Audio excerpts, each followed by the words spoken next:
अलसी के लड्डू बनाने के लिए हमने क्या क्या लिया है आपको दिखाते हैं। यहाँ हमने लिया है अलसी, ये वज़न में 250 ग्राम है। किसी भी चीज़ की क्वांटिटी अपने हिसाब से आप कम ज़्यादा कर सकते हो, ज़्यादा डालना है ज़्यादा डालें, कम डालना है कम डालें। तो यहाँ पर हमने 250 ग्राम अलसी लिया है। इसी के साथ हमने लिया है यहाँ पे 150 ग्राम बादाम, साथ में हमने लिया है 150 ग्राम, 150 से 200 ग्राम तक है दोनों। यहाँ पर हमने लिया है बादाम, यहाँ पर हमने लिया है काजू। किसी भी चीज़ की क्वांटिटी आप अपने हिसाब से कम ज़्यादा कर सकते हो जैसे हमने बताया। यहाँ पर हमने लिया है अजवाइन। अजवाइन तो आप ज़्यादा भी डाल सकते हो, हम इस चम्मच से 2.5 चम्मच अजवाइन लिए हैं, बड़े वाले चम्मच से। अब इसके साथ हमने यहाँ पर लिया है कुछ पिस्ता, इसमें डालेंगे हम एक नटमेग, इसे भी हम घिस लेंगे या चाहें तो इसे खलबट्टा में डाल के आप तोड़ भी सकते हो। तो मेरे पास पाउडर है, हम इसका पाउडर बना के रखते हैं, चाय में डाल के इस्तेमाल करते हैं। तो यहाँ पर देखिए इसमें से हम थोड़ा सा 1 या 2 नटमेग के बराबर हम पाउडर डालेंगे। लेकिन अगर आपके पास नहीं है तो आप इसे घिस लें और घिस के इसका इस्तेमाल करें, या चाहें तो खलबट्टे में कूट के भी डाल सकते हो। तो यह है हमारा, इसमें से हम डालेंगे नटमेग। अब इसी के साथ हमने लिया है यहाँ गोला, इसे हम घिस लेंगे। एक खड़ा गोला है, इसे कद्दूकस कर लेंगे। कद्दूकस नहीं है तो इसे छोटे टुकड़ों में काट के आप मिक्सी में भी चला सकते हो। यहाँ हमने लिया है पोस्ता दाना। पोस्ता दाना भी आप कम ज़्यादा अपने हिसाब से कर सकते हो, हमने इस चम्मच से 3 चम्मच लिया है। इसके साथ हम इसमें डालेंगे किशमिश। तो यहाँ पर हमने लगभग एक मुट्ठा भर करके 1 से 2 मुट्ठा हमने किशमिश लिया है अंदाजे से। और साथ में हमने लिया है 250 ग्राम मखाना। इसमें हम इस्तेमाल करेंगे 1 चम्मच सौंठ का पाउडर। आपके पास सौंठ नहीं है तो जो फ्रेश अदरक आता है उसे भी आप कूट के डाल सकते हो, पर यह है कि सेल्फ लाइफ सौंठ से लंबी रहती है क्योंकि ये सूखा होता है, गीला नहीं होता है। अब इसमें जाएगा चाशनी के लिए गुड़। तो यहाँ पर हमने लिया है देसी गुड़, तो इसकी हम चाशनी बनाएंगे और इसमें इस्तेमाल करेंगे देसी घी और 1 कटोरी गेहूं का आटा। आप गेहूं के आटे की जगह पर बाजरे के आटे के साथ बना सकते हो, मक्के के आटे के साथ बना सकते हो, जो भी बेसन के साथ बना सकते हो, जो आपको पसंद हो उसका आटा इस्तेमाल कर सकते हो। तो हम गेहूं के आटा इस्तेमाल करेंगे। तो पहले हम नारियल को घिस लेते हैं, बाकी बादाम काजू सब काट लेते हैं। अगर आप चाहें तो मिक्सी में भी चला सकते हो, पर थोड़ा थोड़ा बाइट रहता है तो अच्छा लगता है, तो इसलिए हम इसे छोटे छोटे टुकड़ों में सब कट कर लेते हैं, फिर आपको दिखाते हैं। तो फ्रेंड्स यहाँ पर देखिए बादाम को हमने काट लिया है, काजू को भी काट लिया है, पिस्ता को भी काट लिया है, साथ में जायफल को भी हमने कूट लिया है, और यहाँ पर जो गड़ी का गोला था उसे हमने घिस लिया है। तो अब चलिए बनाना शुरू करते हैं। तो फ्रेंड्स लड्डू बनाने के लिए सबसे पहले हमने रखा है कढ़ाई सूखा है। कढ़ाई में कुछ भी अभी घी वगैरह हमने नहीं डाला है, क्योंकि यहाँ पर जो तीसी है इसे बिना कुछ डाले ही भुना जाता है, इसमें घी वगैरह कुछ नहीं जाता तीसी में। तो यहाँ तीसी डाल के हम अच्छे से भून लेंगे और लो फ्लेम पर भूनेंगे ताकि तीसी अंदर से अच्छे से भून सके। तो इसलिए तीसी को अच्छे से पहले भूनेंगे। इसको भूनने में 4 से 5 मिनट लगता है, तो लगातार चलाते रहेंगे और भूनते रहेंगे। गैस का फ्लेम लो रखेंगे, लो मीडियम फ्लेम पर इसे हम भून लेंगे। तो फ्रेंड्स यहाँ पर देखिए तीसी हमारा अच्छे से भून गया है, और तीसी को अलसी भी कहा जाता है। तो अगर आपको तीसी समझ में ना आए तो ये अलसी है, गांव की भाषा में इसे तीसी कहा जाता है। तो अलसी को हमने अच्छे से भून लिया है, और देखिए कैसे चटक की आवाज़ आ रही है। तो इस तरह से जब अलसी आपकी चटक जाए तो इसका मतलब ये अच्छे से भून गया है। अब इसे बस हम निकाल लेंगे, गैस का फ्लेम लो करके 2 मिनट के लिए इसी पे चलाएंगे ताकि जो इसका हीट है इसी हीट में भून जाए। ऊपर से इसे थाली में निकाल के हम ठंडा करेंगे, फिर इसे हम पीसेंगे। यहाँ पर देखिए अलसी अच्छे से भून गया है। भूनने के बाद इसका कलर भी चेंज हो गया है, इसमें से खुशबू भी आ रही है, और साथ में ये गोल गोल हो गया है फूल करके। तो आप जब चटकने लगे तो गैस का फ्लेम बिल्कुल लो करके इसको 2 से 3 मिनट के लिए लगातार चलाएं ताकि अच्छे से फूल जाए। तो ये पूरी तरह से हमारी भून गई है। अब इसे हम निकाल लेंगे वरना ये जल जाएगी। तो इसे हम थाली में निकाल लेते हैं। थाली में निकाल करके इसे फैला दिए हैं ताकि ये थोड़ा सा ठंडा हो जाए, फिर इसको पीसेंगे। अगर गर्म में पीसेंगे तो तेल छोड़ देगा और पीस नहीं पाएगा, आपका मिक्सी खराब हो जाएगा। तो इसलिए इसे ठंडा करके इसके बाद इसे हम दरदरा पीसेंगे। बारीक नहीं पीसना है, दरदरा पीसना है, बारीक पीसेंगे तो भी ये तेल निकल जाएगा। तो चलिए तब तक बाकी चीज़ें भून लेते हैं। यहाँ पर लिया है हमने कढ़ाई। कढ़ाई में हम डालेंगे 1 चम्मच घी, छोटे चम्मच से 1 चम्मच घी डालने के बाद से इसमें हम डालेंगे अपना काजू। यहाँ पर बादाम डाल दिया हमने, साथ में हम डालेंगे काजू और दोनों को ही भून लेंगे। दोनों को भून के, क्योंकि हम सब एक ही चीज़ में डालना है तो ये अलग अलग करने का कोई नहीं है, आप चाहें तो अलग अलग भी भून सकते हो। इसी के साथ ही हम 2 मिनट चलाने के बाद से कुछ सेकेंड यहाँ पर किशमिश भी डाल देंगे और किशमिश को भी साथ में ही भून लेंगे। तीनों अच्छे से भून जाएगा। जब ये कुछ सेकेंड भून जाएगा तो इसी में हम डालेंगे अपना जो है अजवाइन, ताकि अजवाइन भी साथ में ही भून जाए। तो जब काजू किशमिश कुछ सेकेंड भून जाए उसके बाद से अजवाइन डालिएगा, वरना अजवाइन बहुत जल्दी जल जाता है। और अजवाइन के डालने के बाद से कुछ सेकेंड गैस का फ्लेम बिल्कुल लो रखें और लो फ्लेम पे ये सारी प्रोसेस करें। अब इसमें हम डाल देंगे यहीं पे पोस्ता दाना। तो ये जो पोस्ता दाना है यहीं पे साथ में डाल दिए। इसी के साथ हम पिस्ता भी डाल देंगे। तो सारी चीज़ें हमने यहीं डाल दी है। अब इसे हम भून लेंगे। किसी भी चीज़ की क्वांटिटी अपने हिसाब से आप कम ज़्यादा कर सकते हो, जितना चाहें उतना इस्तेमाल कर सकते हो। पोस्ता दाना बढ़ा सकते हो, काजू किशमिश बादाम पिस्ता जो चाहें आप अपने हिसाब से इसको कम ज़्यादा कर सकते हो, जितना डालना चाहें डालें। अगर मान लीजिए बिल्कुल नहीं है तो स्किप भी कर सकते हो। बट डालने से एक तो ये सर्दियों में खास तौर से गर्म चीज़ें होती है, फ़ायदा करता है और स्वाद भी बढ़ जाता है। सिर्फ अलसी रहता है, अलसी में अगर ये सब चीज़ें पड़ जाती है तो उसका स्वाद 2 गुना 3 गुना हो जाता है और फ़ायदे का फ़ायदा भी होता है। बच्चे बड़े सभी के लिए बेनिफिट होता है हेल्थ के लिए, क्योंकि हड्डियों के जोड़ों के दर्द और सर्दियों के लिए ख़ास तौर से लड्डू बनाई जाती है। तो यहाँ पे देखिए 2-3 मिनट इसे हमने भून लिया है। एक बार हम आपको गैस का फ्लेम दिखाना चाहेंगे। गैस का फ्लेम बिल्कुल लो है और लो फ्लेम में हम इसे भून रहे हैं। तो ध्यान रहे इस बात का कि गैस का फ्लेम बिल्कुल लो रखें। लो फ्लेम करते हुए इसे हम बिल्कुल लो फ्लेम पे भून रहे हैं। देखिए सारी चीज़ें अच्छे से भून गई है। इसे हमने लो फ्लेम पे 3 से 4 मिनट 5 मिनट तक भूना है और गैस का फ्लेम लो रखा है बिल्कुल भी, जैसे हमने आपको दिखाया था। अब सारी चीज़ों को हम निकाल लेते हैं। यहाँ पर हमने घी कम डाला था ताकि पोस्ता दाना जो है अगर बहुत ज़्यादा डालेंगे तो कढ़ाई में चिपका रह जाता है, तो इसलिए कम घी में भूनेंगे तो पोस्ता दाना जो है आसानी से आप कपड़े की मदद से या टिश्यू पेपर की मदद से कढ़ाई पोंछ के निकाल सकते हो। तो इसलिए हमने सिर्फ 1 चम्मच घी डाल के इसे भूना था।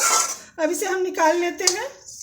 देखिए हमने अच्छे से निकाल लिया है और हमने कागज़ की मदद से इसे पोंछ के अच्छे से निकाल लिया है, कुछ भी चिपका नहीं है।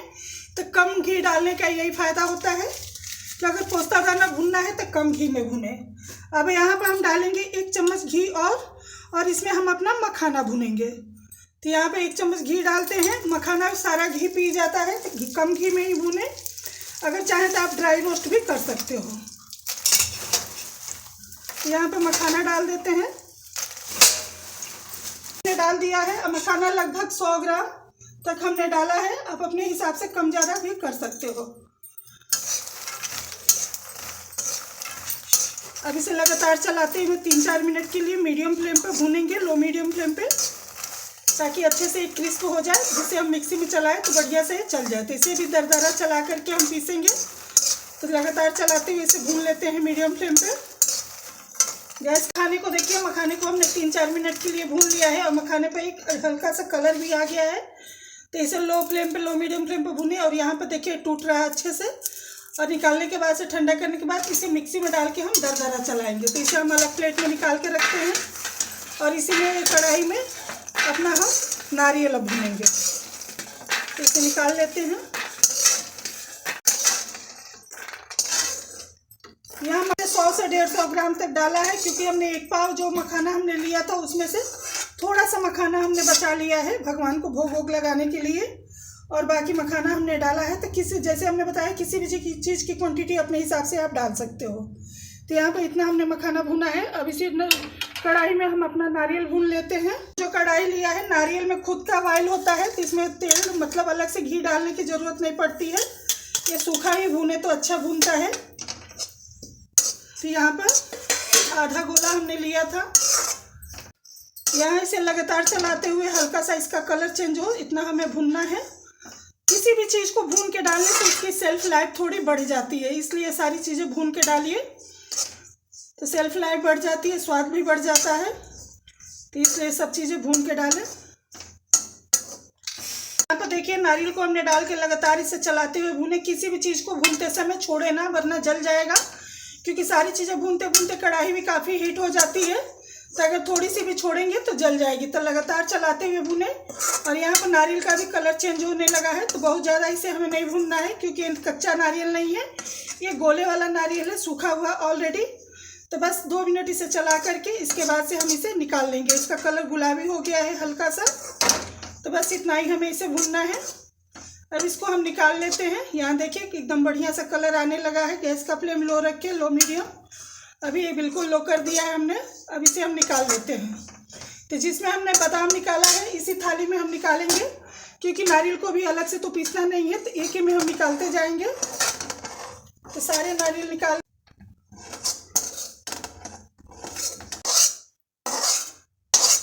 कढ़ाई हमने फिर से साफ पोंछ करके टिश्यू से और रखा है। अब यहाँ पर हम डालेंगे घी, और घी डाल के इसमें हम भूनेंगे गेहूं का आटा। गेहूं के आटे की क्वांटिटी अपने हिसाब से आप ले सकते हो। हमने 1 कटोरी लिया है, और घी हमारा घर का है, क्योंकि जो मलाई से हम घी निकालते हैं उसी घी का इस्तेमाल किए हैं। आप किसी भी घी में बना सकते हो जो आपको खाना पसंद है, क्योंकि खाना तो जो बनाता है उसी को है, तो जिस हिसाब से वो खाना चाहे वो बना सकता है। तो यहाँ पर अब इसे लगातार चलाते हुए हम भूनेंगे, और इसमें घी की क्वांटिटी कम है तो थोड़ा घी और हम डालेंगे। तो यहाँ पे 1 चम्मच भर के और डालते हैं, और इसके बाद से इसे हम अच्छे से भून लेते हैं। सर्दियों में घी खाना चाहिए। अगर आप कम घी में खाना चाहते हो तो यहाँ 2 चम्मच घी में ही आप हल्का हल्का भून लें, हल्के से चलाते रहें, भूनते रहें। लेकिन घी खाने के शौकीन है तो अच्छे से घी डाल के और भूनें, जिससे कि इसका स्वाद भी बढ़ जाता है, सेल्फ लाइफ भी बढ़ जाती है। और घी खाना जैसे घुटनों के लिए, जोड़ों के लिए, नर्वस सिस्टम के लिए, सब कुछ के लिए अच्छा भी होता है। तो हमने यहाँ घी अच्छे से डाला है, मेल्ट होगा तो बहुत अच्छे से घी इसमें हो जाएगा। अब इसे घी में हम अच्छे से चलाते हुए अपना गेहूं का आटा भून लेते हैं। तो हमने डाल के और मखाने का पाउडर बना लिया है। आप थोड़ा थोड़ा बनाएं। तो यहाँ पर हमने 1 बैच बनाया है, ये काफ़ी बारीक हो गया है, इसे हम इसमें डाल लेते हैं। और दूसरा बैच का जो मखाना है इसको हम थोड़ा सा दरदरा पीसेंगे। इसको हम डाल देते हैं और इसको थोड़ा सा दरदरा पीस के तैयार करेंगे। ये पूरी तरह से आपके ऊपर है। अगर घर में बड़े बुजुर्ग के लिए बना रहे हैं तो आप सारी चीज़ें पीस के डालें बारीक, ताकि उनको खाने में आसानी हो। अगर आप किसी अच्छे दांत वाले लोग के लिए बना रहे हैं तो आप दरदरा पीस के डालें, जिससे अच्छा सा स्वाद आए। तो इसे हम दरदरा पीस लेते हैं। इसे हमने हल्का सा दरदरा पीसा है कोसली, तो इसे भी हम निकाल लेते हैं। अब इसी मिक्सी के जार में हम अपना अलसी डालेंगे। अलसी डाल के अलसी को भी हम दरदरा पीस के तैयार कर लेते हैं। ये अलसी को भी हमने डाल लिया है, अलसी को भी दरदरा पीस लेंगे। अगर आपके पास मिक्सी नहीं है तो आप इसे खलबट्टे में भी थोड़ा सा कूट के डाल सकते हो। अगर खलबट्टा भी नहीं है तो आप इसे साबुत भी डाल के बना सकते हो। तो हम इसे दरदरा से चला लेते हैं। देखिए अलसी को भी हमने दरदरा रखा है, बहुत ज़्यादा बारीक नहीं किया है। एक तो बारीक करेंगे तो तेल छोड़ देगा, और दूसरे खाने में स्वाद नहीं लगेगा, तो इसलिए इसे भी दरदरा ही पीसे। तो हमने दरदरा सा पीस के तैयार कर लिया है। तो इस अलसी को भी हम इसी आटे में, जो हम मखाना वगैरह ड्राई फ्रूट डाले हैं इसी में डाल देंगे। अब अपना आटा भून रहे हैं, आटा भून को भी हम इसी में डालेंगे। तो आटा को देखते हैं चला के। यहाँ देखिए आटा को हम लो फ्लेम पे बिल्कुल धीरे धीरे भून रहे हैं। यहाँ देखिए गैस का फ्लेम बिल्कुल लो है, और लो फ्लेम पर ही हम लगातार चलाते हुए इसे भून रहे हैं। और जो आप सोच रहे हैं कि कौन पीस रहा है, तो बगल में हमारी बेटी है, ये पीस के तैयार कर दी। तो ये सारी चीज़ें हमारी हो के तैयार हो गई। अब बनाने हमें चाशनी। अगर आप चाशनी नहीं बनाना चाहते हो तो सारी चीज़ में घी की क्वांटिटी थोड़ी सी बढ़ा करके आप बूरा या तगार डाल के भी बना सकते हो, चीनी पीस करके भी बना सकते हो। पर हम गुड़ के साथ बनाएंगे तो हम इसकी चाशनी बना करके फिर लड्डू बनाएंगे। तो यहाँ पर आटा भी हमारा ऑलमोस्ट होने वाला है। अब पूरा इसे हमने लो फ्लेम पे भूना है, बिल्कुल गैस का फ्लेम हमने बढ़ाया नहीं है। और घी की क्वांटिटी भी परफेक्ट है, ना बहुत ज़्यादा है ना बहुत कम है। तो इस तरीके से आप इसे ज़रूर भूनें। आप अगर ऐसे चाशनी नहीं बनाना चाहते हो तो घी की क्वांटिटी बढ़ा लें, और उसी में अपना चीनी का पाउडर, मिश्री का पाउडर, बूरा या गुड़ भी डाल के आप बना सकते हो। लेकिन चाशनी वाला बनाने में ये होता है कि अगर घी कम भी रहता है तो लड्डू अच्छे बन के तैयार हो जाते हैं। और साथ में गुड़ खाना सर्दियों के लिए काफ़ी अच्छा होता है, हेल्दी होता है, गर्म भी करता है गुड़। तो इसलिए गुड़ वाला लड्डू बनाएंगे हम। तो यहाँ पर बस इसे 2 मिनट और भून लेंगे। और यहाँ पे इसका कलर चेंज हो गया है, बहुत अच्छे से आटा हमारा भून गया है। तब इसे हम निकालेंगे। यहाँ पर आटे को देखिए, बिल्कुल अब इससे ज़्यादा भूनेंगे तो ये जल जाएगा। बहुत बढ़िया से कलर आ गया है। तो इसी में हम इसे भी निकाल लेते हैं। इसी थाली में सारी चीज़ें इसी में इकट्ठा कर लेंगे। तो निकाल लेते हैं।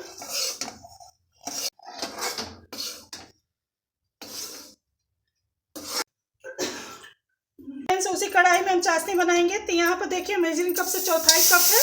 और चम्मच से देखेंगे तो 2 बड़े चम्मच हमने पानी डाला है। अब इसी में हम डालेंगे अपना गुड़, ताकि अच्छे से गल जाए। तो यहाँ पर हम गुड़ डाल देते हैं। गुड़ हमने 2 भेल लिया है। लगभग हमने 300 से 400 ग्राम तक गुड़ का इस्तेमाल करेंगे। 300 ग्राम गुड़ डालेंगे तो हो जाएगा। तो यहाँ पर 300 ग्राम तक हम गुड़ डाल देते हैं। और इसकी हम चाशनी बना लेते हैं। जिसे चलाते रहेंगे ताकि गुड़ जल्दी से मेल्ट हो जाए, तले में लगे ना। और इसकी चाशनी बना के तैयार कर लेते हैं। तो यहाँ पर फ्रेंड्स देखिए, अच्छे से चाशनी बन गया है। तो एक बार इसे चेक करते हैं। तो यहाँ लिया है कटोरी में पानी, इसमें हम डालेंगे थोड़ी सी चाशनी और डाल के देखेंगे। ये देखिए अभी नहीं बना है, क्योंकि ये फैल रहा है। जब से ये फैलेगा तब तक ये चाशनी नहीं बना है। तो इसे हम अभी और पकाएंगे 2 मिनट के लिए।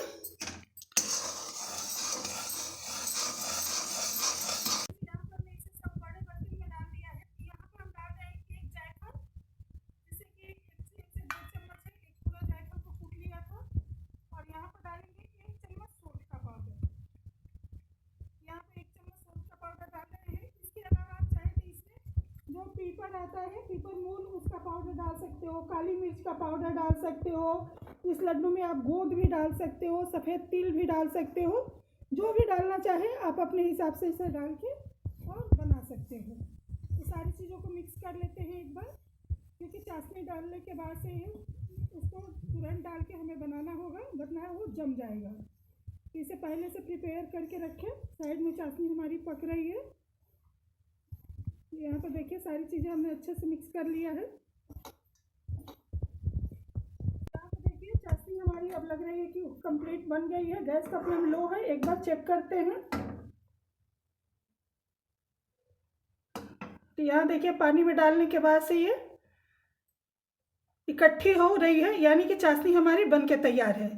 जब पानी में आप डालेंगे और डालने के बाद से जब ये इकट्ठी हो जाए तो इसका मतलब चाशनी ये बन गया है, मतलब कि ये बिल्कुल भी तैयार है। अगर जब से ये पानी में फैल रहा है तब तक आपको पकाना है। तो ये हमारी अच्छे से पक गई है। गैस का फ्लेम यहाँ बंद कर देंगे। अब बंद करने के बाद अगर आप चाहें तो इसमें 1 चम्मच घी डाल सकते हो, जिससे कि लड्डू और भी अच्छा लगेगा। तो यहाँ पर हम 1 चम्मच घी डालेंगे। इसमें 1 चम्मच घी डाल के यहाँ पर हम जस्ट मिक्स कर देंगे। कुछ उसको पकाना वकाना नहीं है। अब इसको हम उठा के अपने लड्डू में डालेंगे सावधानी से, जो हमने बनाया है अलसी वगैरह उसमें हम डालेंगे और डाल के इसको मिक्स करेंगे। देखिए सारी चीज़ें हमने पहले से जैसे कहा था कि हम डाल के रखे हैं। तो बस इसे डालेंगे और डाल के मिलाएंगे। तो पहले हम डाल रहे हैं, थोड़ा सा कम की डाले हैं, ताकि कम पड़ेगा तो डालेंगे। वैसे जितना हमने बनाया है परफेक्ट है चाशनी, ना कम है ना ज़्यादा है, पड़ जाएगा। तो यहाँ पर देखिए हमने मिला लिया है। ये भी चाशनी पड़ जाएगा। तो इसे भी हम डाल लेते हैं। यहाँ पर सावधानी से डालें, क्योंकि काफ़ी गर्म होता है और काफ़ी रिस्की होता है। तो बच्चों से तो बिल्कुल दूर रखें। सारी चाशनी हम डाल लेते हैं।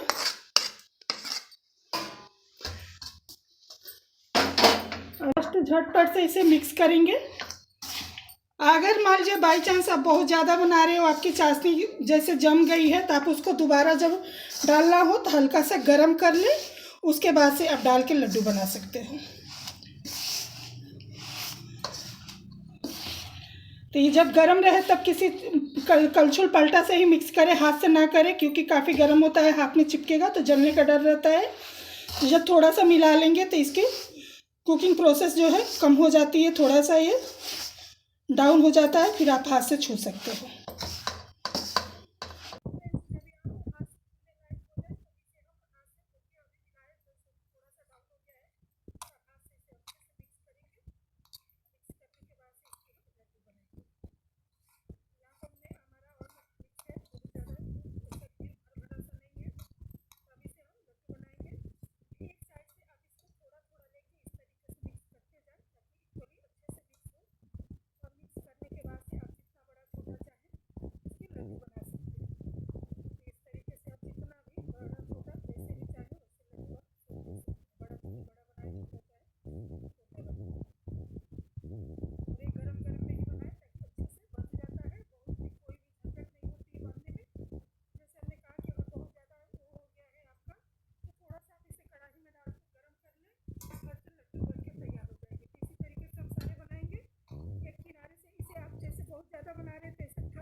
इक्वल हो जाए और उसके बाद से आप इसके लड्डू बनाएं। इस तरीके से करके फिर इसके आप जितनी बड़ी चाहें लड्डू बनाएं। तो ऐसे जब बंधा रहता है, मतलब ऐसे जब हम इकट्ठा कर देते हैं तो अंदर से इसकी हीट बनी रहती है, ये ठंडा नहीं होता है और काफ़ी देर तक ये गर्म रहता है। तो आप जितना ज़्यादा है तो आप इस तरीके से करके आप लड्डू बना सकते हैं। ये देखिए लड्डू बहुत आसानी से हमारा बन गया है। तो इसी तरीके से हम सारे लड्डू बना के तैयार करेंगे। यहाँ से बस थोड़ा सा उठाएंगे, इसे मस लेंगे, उसके बाद से हम इसे लड्डू का हमारा थाली भर के लड्डू बन के तैयार हो गया है। इस लड्डू को आप किसी भी ठंडा होने के बाद एयर टाइट डब्बे में रख के 2 से 3 महीना खा सकते हो, बिल्कुल भी ख़राब नहीं होता है और काफ़ी अच्छा रहता है। खास तौर से बड़े बुजुर्ग, आज के ज़माने के बच्चों के लिए जिनकी इम्यूनिटी काफ़ी वीक होती है, उनके लिए काफ़ी अच्छा होता है। आप इस तरीके से अलसी के लड्डू बनाइए, खाइए, एंजॉय कीजिए। वीडियो अच्छा लगे लाइक करें, सब्सक्राइब कीजिए। हमने इसमें गुड़ नहीं डाला है, आप चाहे तो गुड़, पीपल गुड़, काली मिर्च अपने हिसाब से डाल सकते हो। तो आपको हमारा वीडियो कैसा लगा कमेंट बॉक्स में बताना ना भूलें। वीडियो अच्छा लगे तो लाइक शेयर सब्सक्राइब करें, अपनों तक शेयर करें, कमेंट बॉक्स में अपना राय देना ना भूलें। एक लड्डू हम आपको तोड़ के दिखाते हैं, रात में बनाए, ये देखिए अंदर से एकदम सॉफ्ट है और टेस्टी है और खाने में काफ़ी मज़ेदार है। इस तरीके से आप अपने हिसाब से लड्डू बनाइए, खाइए, ड्राई फ्रूट की क्वान्टिटी अपने हिसाब से डालिए और एंजॉय कीजिए। और प्लीज़ कमेंट बॉक्स में अपना राय देना ना भूलें। धन्यवाद।